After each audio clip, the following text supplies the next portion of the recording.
And in today's environment, with the world being so crazy as it is, really being grounded in your leadership, your authentic leadership style. And everybody has their own authentic leadership style. But it's so important to focus on what you believe in, be grounded in your values, and really focus in on what matters most to you as a leader. And then leading is really about guiding other people and being there for other people. Welcome to the Making Sales Social podcast, featuring the top voices in sales, marketing, and business. Join Bryn Tillman and me, Bob Woods, as we each bring you the best tips and strategies our guests are teaching their clients, so you can leverage them for your own virtual and social selling. Enjoy the show.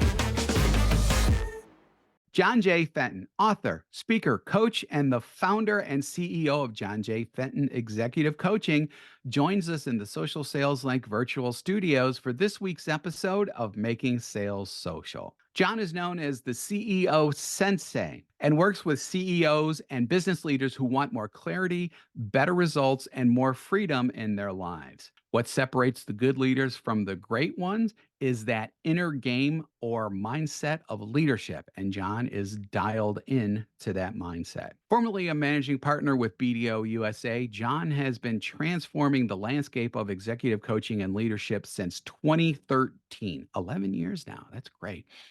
His recent book, 5-Minute Mastery, was a #1 new release and bestseller in 3 categories on Amazon and is available currently on Amazon as well. And something I find fascinating, John has earned a black belt in Tai Chi and is a master of meditation in that field as well. So I would try to come up with a Tai Chi joke, but I don't know it well enough at this point. So I think instead we're just going to say welcome to Making Sales Social, John. Thank you so much, Bob. It's a pleasure to be with you. And excuse my voice. I got a little bit of laryngitis this past week. So. Oh yeah, everybody's getting sick. It seems like I've been dodging it so far. Hopefully, I will Good for continue you. Good to for dodge you. that. Yeah. So our first traditional question on the shoe is, what does making sales social mean to you? Really, to me, it really is about connecting, right? Connecting with people that don't know me. I'm building relationships. So it's a starting point to build a relationship and starting to get to a point where we can get to a point where we can have a conversation. So it's really a starting point for me about reaching out to people that I'm interested in. Hopefully they'll be interested in what I have to offer as well. And we can start a conversation.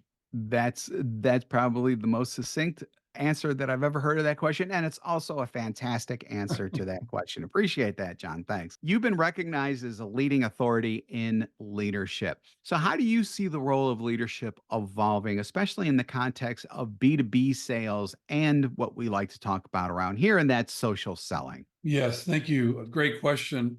The world is so complex, and it continues to be more complex every day, every year. Yeah, agreed. Pandemic really accelerated a lot of uncertainty and ambiguity in business. And so my view is you want to be the best leader you can be. I was a student of leadership throughout my career. I played collegiate sports. So I got to see the good and the bad and the ugly about good teams and championship teams. I was a part of both. What leadership it took to really have those kinds of teams, those successful teams. And so it's really been a passion of mine, reading about, learning from other leaders. And in today's environment, with the world being so crazy as it is, really being grounded in your leadership, your authentic leadership style. And everybody has their own authentic leadership style. But it's so important to focus on what you believe in, be grounded in your values, and really focus in on what matters most to you as a leader. And then leading is really about guiding other people and being there for other people. So being in a position to help that.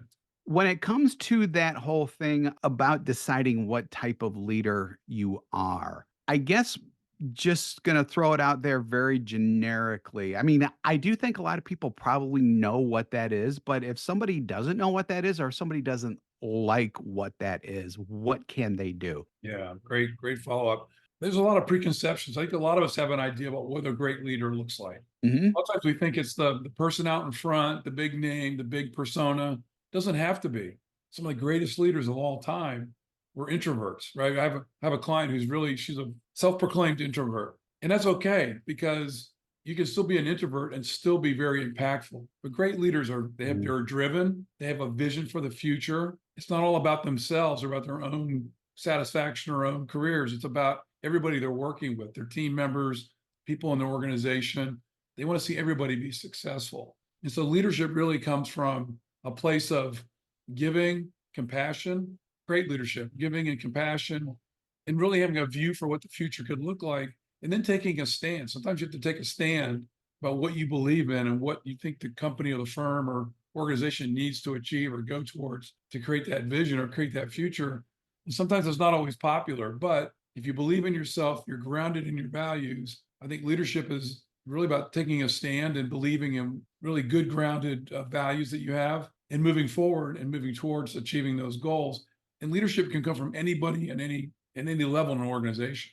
It's sometimes a situation, but it's showing about you care for other people. You care about not only your own success, but the success of the people around you. And you have a clear idea about where you want to go forward to. So that's interesting because so far we've kind of looked at things from a leadership standpoint. From the person being the leader, I guess Mhm. is what I should say. But what is it about that type of leader that people who are looking to be led or who need to be led just because they're working for the leader, what attracts them to that type of person? And what should that leader do to kind of, I don't want to say reinforce that attraction, but I mean, just to make it easy for people to go, hey, this guy's or this gal is a good leader. I should listen to him and be led by them. I think for everybody, I believe that for everybody, and I know this from my own experience, look at the people in your life who have been that you thought are a good leader. What is it about them that you thought was a good leader? It's really unspoken, really. It's not the words they say,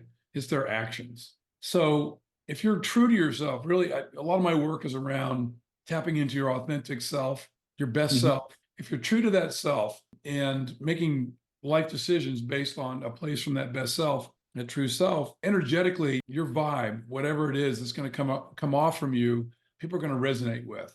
Some people will will resonate with it. Some people may not. Right? There's different vibes. I'm getting all kind of quantum mechanics with different vibrations about leadership and energy and the things we bring to the table. But as a leader, a big common mistake of leaders are you typically the person that has done a really good job at one level in the organization keeps getting moved up in the organization, right? And they take on more and more leadership roles. And then these roles are they're responsible for more people than just themselves. Well, a lot of times we get this kind of trap thinking that we have to be something that we're not really, right? We kind of have this own idea of what we think leadership is. So we get into imposter syndrome of trying to be something we're not, and we're not being true to ourselves. And the moment that you start to make decisions and do take actions that are not consistent with your core values of who you really are, people are going to recognize that. It's unconscious, really. People recognize that, and they may not want to follow you as the leader or not agree Mhm. with the leader.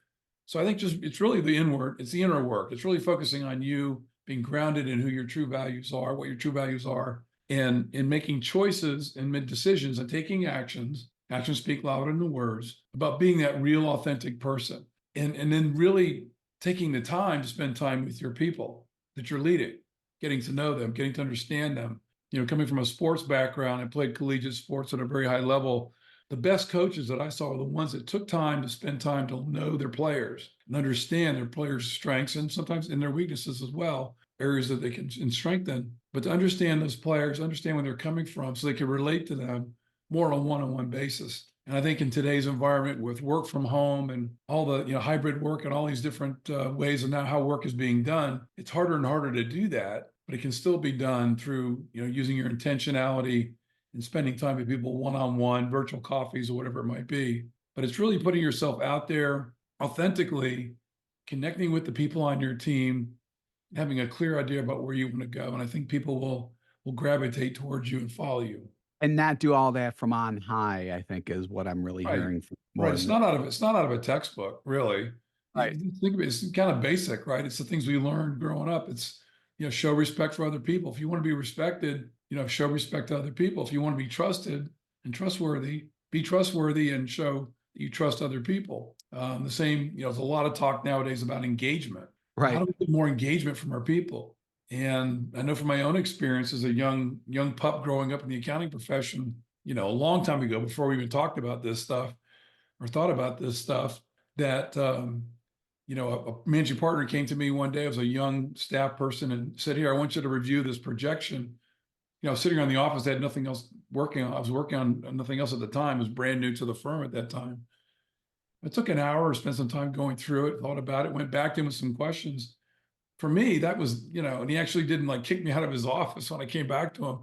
Yeah. And, he appreciated what I did for him. And it really just showed it's kind of a belonging cue, right? Daniel Coyle in Culture Code talks about belonging cues.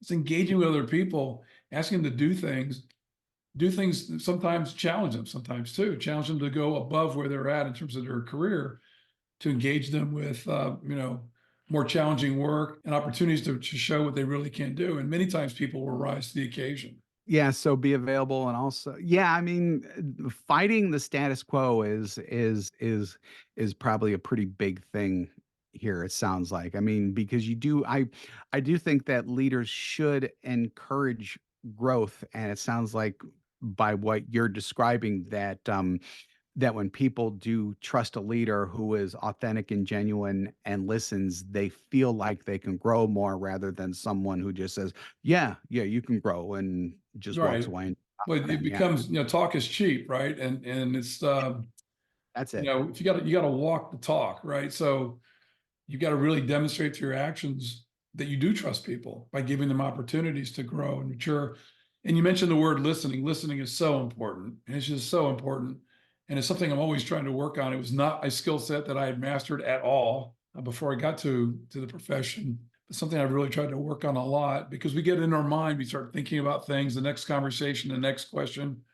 We forget to just sit back and take a moment of pause and just really listen, and really kind of listen between the words, to kind of get the vibe of what that person might be trying to express. That Yeah. could lead to another question that furthers the conversation. Mm. And when you spend that time to really focus on someone one on one and really listen to them, it makes a big impact. Listen to the words and listen in between the words. I Mhm. like that. I like that a lot. So, your work emphasizes the importance of clarity and focus, especially in the high pressure environments that we all seem to be in nowadays. Right. Are there strategies that sales professionals specifically can use to maintain clarity and focus in that high pressure area, especially when it comes to digital stuff? I mean, we're all digital, and digital obviously is not going away. Well, I know for myself, I mean, I grew up in a very non-digital world early in my career, right? So, but even nowadays, what I do, so there's a couple of techniques you can use that I use for myself. One is push the pause button. I push Mm, away from my computer. If I've been on my computer too much, I can feel it, right? I can feel my head buzzing, or mhm. push away from the digital stuff, digital tools. Take a pause. Breathing is so important. Breathing is the one Yeah, autonomic function in your body you actually can control in your yeah, body. And, yeah. if you can get Actually close. where that and it's funny you mentioned this, and I didn't mean to interrupt, but I did want to bring this up because read this literally like yesterday. For every 25 minutes, and you can even put this into your into like a smartwatch or your Mhm, phone, or mhm. for every 25 minutes, take a 5-minute break because that's a Yes. extent where people start to lose focus and start to lose activity. Exactly, exactly. And years ago, I mean, the system is still this way, I think, but in colleges and high school and that, classes were only like typically a 50-minute class time. And then you had 10 minutes to get to your next class, but really it's to give you a break, a mental break, Yeah. right? And an emotional break too, because we get tied up in our work, and, Right. our emotions are involved, and we're focused, we're laser focused, hopefully, on what we're doing. Got to take a break, got to take a pause. So taking a pause is really important. The Navy SEALs have a great motto. They have many mottos. And one of the mottos that I've read is slow is smooth, smooth is fast, Hmm. right? So slow things down, because it becomes smoother. When it's smoother, you have less errors, less variations or whatever, and ultimately it becomes faster, right? In the Navy SEALs environment, it's life or death. Right. Hopefully, the profession you're in, your listeners are in, is not life or death. But slowing things down, it's such a frenetic world out there, and we're bombarded, right, with constantly with information. The Right. other thing I would say to slow things down is take your devices, all your electronic devices, shut them off an hour or two before you go to bed, unless you're waiting for a really important phone call. Keep the phone out of your bedroom, all that kind of stuff, iPad, whatever. And then don't grab your phone first thing in the morning. Don't grab the iPhone, the Android or whatever, or the Huh. tablet or computer first thing in the morning. Give yourself some time to reflect, pause, breathe, start the day off on a good note. Yeah, so I just think about myself really quick with that. And I don't know how to avoid that because I actually use my phone as the as my alarm to wake up in the You morning. I can, just yeah, you can do that. Just keep it down, keep it face down. keep it face down. I like that. Okay. That we can go. That we can do. And we're so So tied to our devices, right, Bob? I mean, they're like an appendage of our bodies, right? And yeah. we really have to train ourselves to manage those things. I always turn the volume, the sound down, everything. My wife gets mad at me because she never reached me because I never hear the phone because I have it on quiet, right? But Mhm. I don't want all that interruption during the day. When I pick certain times of their day, I'll pick up the phone, I'll look at it, check messages certain times. So I'm in control. If I have that thing pop constantly pinging and dinging me, I'm not in control at all. Exactly. You're yeah, spinning out of control. And there's so many things in life in general that are outside of our control. Right, Why absolutely. that we own and we depend on to control us. It shouldn't happen like that. So let's switch gears a little bit here. Let's talk about top characteristics of high performing sales teams. What are some of those? And we talked a little bit about virtual or hybrid work environments. Mhm. How Mhm. how can we adapt those specifically to that environment, as well as just, I mean, just salespeople in general, obviously, Sure. but we are still virtual, we're still hybrid as much as ever, and I don't see it going away. I don't know about you. Right. No, I think hybrid's here to stay, Yeah. for sure. I know some companies are actually trying to force return to office. I know there's some pushback on that, so I'm not sure where it's going to end up. But I think more people just want more flexibility. But the Right. thing I think, for sales, my experience, high performing sales teams, you got to be very intentional and disciplined, right? So you got to map out a strategy, a plan. How many calls or outreaches are we going to do during a week, during a month, during a quarter, for the whole year? But it can bring it back to what's the quarter? What are we going to do? Focusing on I know quarterly measures are really important, right? Right. So being intentional, I think grounding yourself in understanding your products and services very well, understand the why of your products and services. So you want to tap into people's emotional triggers, if you will, not manipulatively, but in Yeah. a way that you're cognizant of that. So what makes your product or service like the best in the market? What makes it great? Sell those kinds of things, relate those kind of things to your customer situation. So using great questions, right? Great intuitive, great conversational questions to dig deeper. Don't always Hmm. accept the first answer, learn more about them. Make it about them. Make it about the customer or the potential customer and what's really important to them. Exploratory, find out what their issues are. And 9 times out of 10, if you have a solution that's going to solve that potential customer's problem, and it's a real problem for them, they're gladly going to want to pay your firm, your company to solve that problem. Right. So, make it conversational, make it a friendly exchange. They may say no, they may say yes to the next yes. Hopefully, it's the next yes is another meeting or whatever. It might be the closing, but really being focused on that. And then you got to have targets and metrics and things to kind of measure your success, and break it down, chunk everything down to, okay, I got a quarterly target. Well, what's the next thing I need to do today that's going to move me forward to get to that target? And be diligent about that. So tracking yourself using time blocking. It really takes a lot of discipline. If you're working from home, you got lots of distractions at home, whether it's puppy dogs or kids or whatever may be at home. But really, allow yourself that time to be clear, be tied into your values and the core values of your company in the products and services that you deliver to your customers. Have that really clear in your mind. And then, if you get stuck, reach out for people on your team for help, right? Don't Yep. think you do it all, have to do it all by yourself. You've got a sales team. Look to other people for advice and brainstorm on some things to help you solve some of these issues you may be coming up against, and continue to believe in what you're doing and believe in what your products and services are. And energetically, if you really believe in that, you're grounded in the purpose of those products and services. That's going to come across in the conversation with your potential customers and people. It's the Simon Sinek notion of why people buy based on what they believe in, and it aligns with what you believe in. So be clear about what those beliefs are, your company's beliefs, and align those with your potential customers, and you should have some pretty good success, I would think. It's all about aligning values. It sounds like whether or not it's from the leadership standpoint, what we've been talking about Mhm. previously, or even just with salespeople. And I think that that spins into the next question pretty well because we're just starting out 2024, and some people say it's going to be great. Other people say probably not so much. We don't know. Right. But what I'm wondering is, Mhm.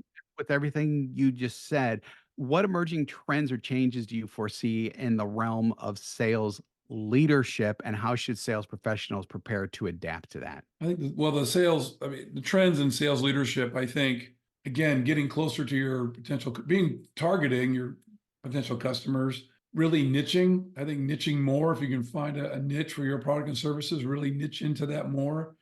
Mhm. Find, build out your ecosystem. So your company may provide a certain service, but there's other people providing similar other services, not competing with yours, to that same target client, ideal client, customer.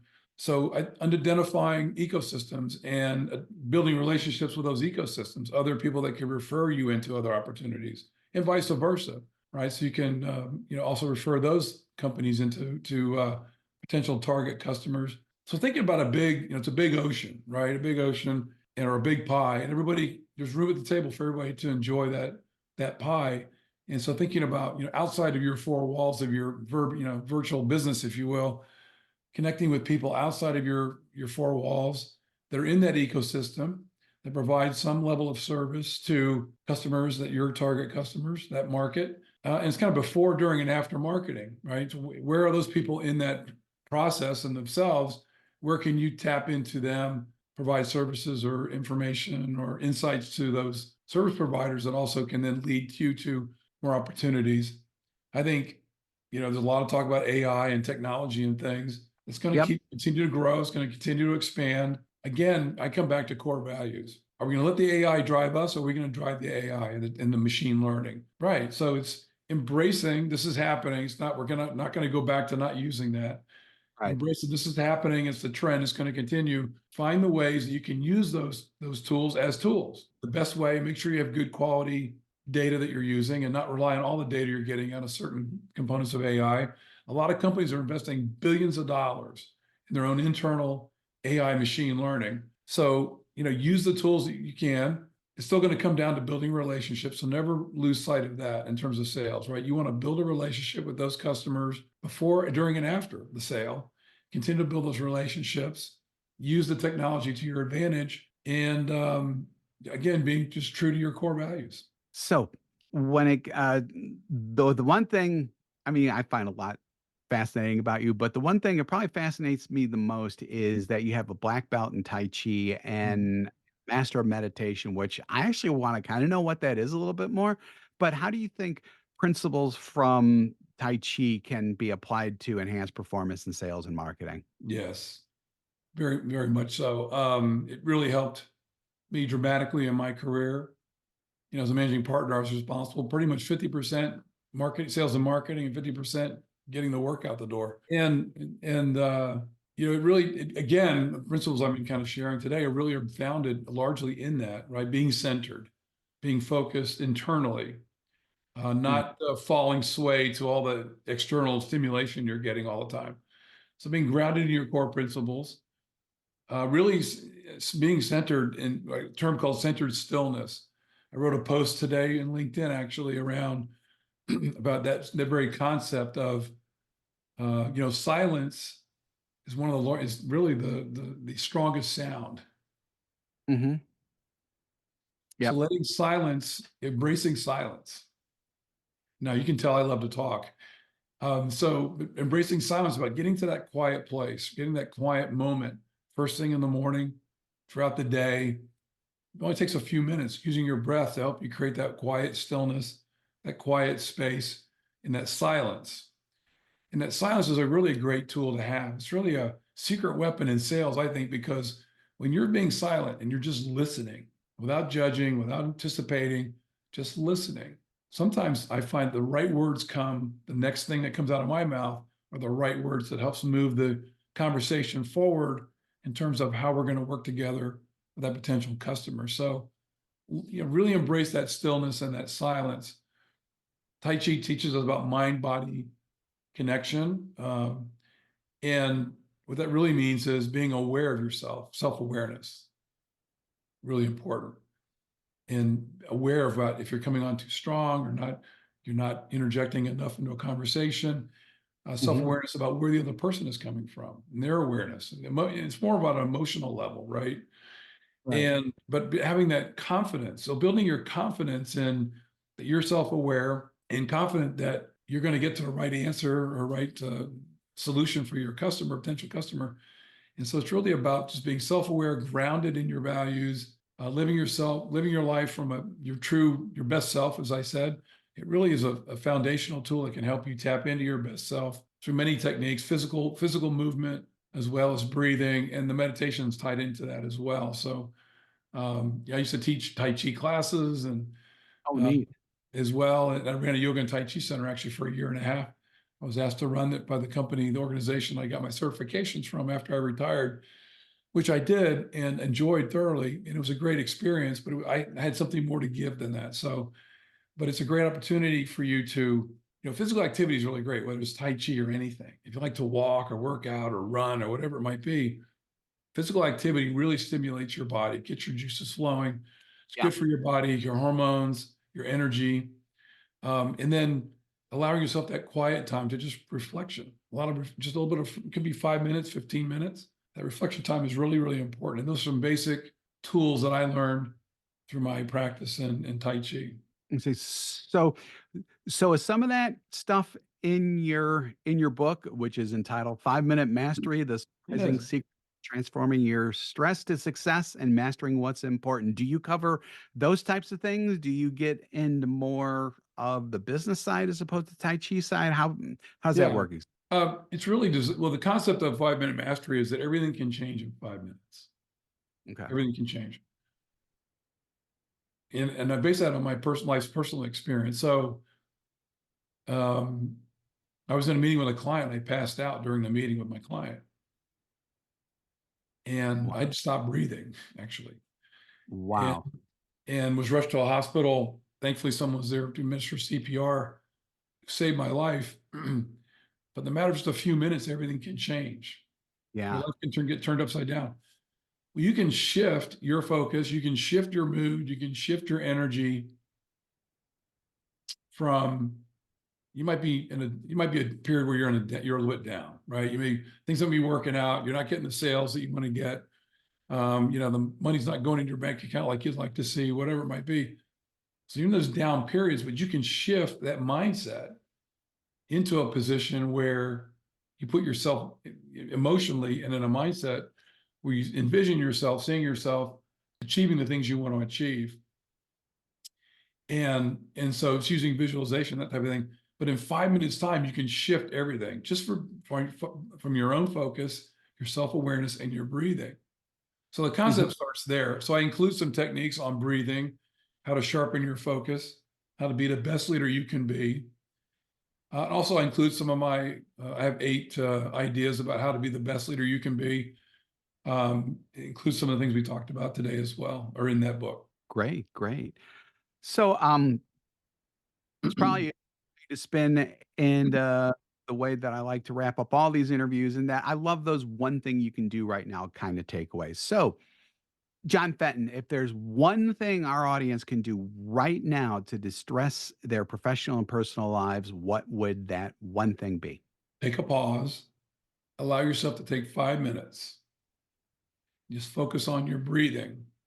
I lay it out in the book, but really simply, you want to inhale through your nose and exhale through your mouth very slowly.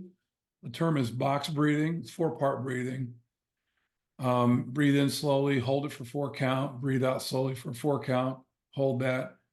As you continue to breathe, and don't force the breath, but what that does is it just realigns your mindset, your body, your hormones. It moves you from a potentially fight or flight, stressful situation into rest and digest. I encourage you to start with 5 minutes. Of course, you could do more than that. That'd be great. Right? But at least 5 minutes. You'd be amazed how quickly you can shift your mood, shift your energy, and shift your focus. Yeah, that's something I also read about box breathing literally. I hate using that word, but it's really true, literally this weekend too. And it was framed in actually something else that you brought up with the tier one operatives and the Navy SEALs do that to Exactly. calm themselves down when Exactly down. I mean, think about guns are, these weapons are going off around them and these missions they're doing, and they teach Yep. them 4-part breathing, box breathing, so they can calm themselves down and center them. They're centering themselves, right? Mhm. What it does is all the commotion and chaos that's going outside of you, you kind of pull back, not physically, but you're pulling back to center yourself so you can be clear about what's the next best action I can take. That's something. That's something. So I'm sure that our listeners are going to want to reach out and contact you. What's the best way to do that? And is there anything else that you'd like to refer them to out Sure. there in cyberspace, as they say? Absolutely. Just send me a note, John J. Fenton, John at johnjfenton.com. You can also visit my website, www.johnjfenton.com. Real easy. There's a little box there. You can connect with me there. Also on LinkedIn. I'm on LinkedIn, John J. Fenton, the CEO coach. And I'd love Mhm. to connect with you and share more about ways I might be able to help you be the best leader you can be. He has a fantastic LinkedIn profile. Ask me how. So Thank you, great. Bob. I appreciate it. Yeah. Yeah, no worries. No worries. It was a blast working with you on your profile. It was great. So, John J. Fenton, we're just going to call him the CEO Sensei. Thank you for joining us today. Really appreciate your time, John. Thank you so much, Bob. It's been a great pleasure. Sure. And thank you for streaming this episode of Making Sales Social. So remember, when you're out this week, be sure to make your sales social. Don't miss an episode. Visit socialsaleslink.com/podcast. Leave a review down below. Tell us what you think, what you learned, and what you want to hear from us next. Register for free resources at linkedinlibrary.com. You can also listen to us on Apple Podcasts, Spotify, and Google Play. Visit our website, socialsaleslink.com, for more information.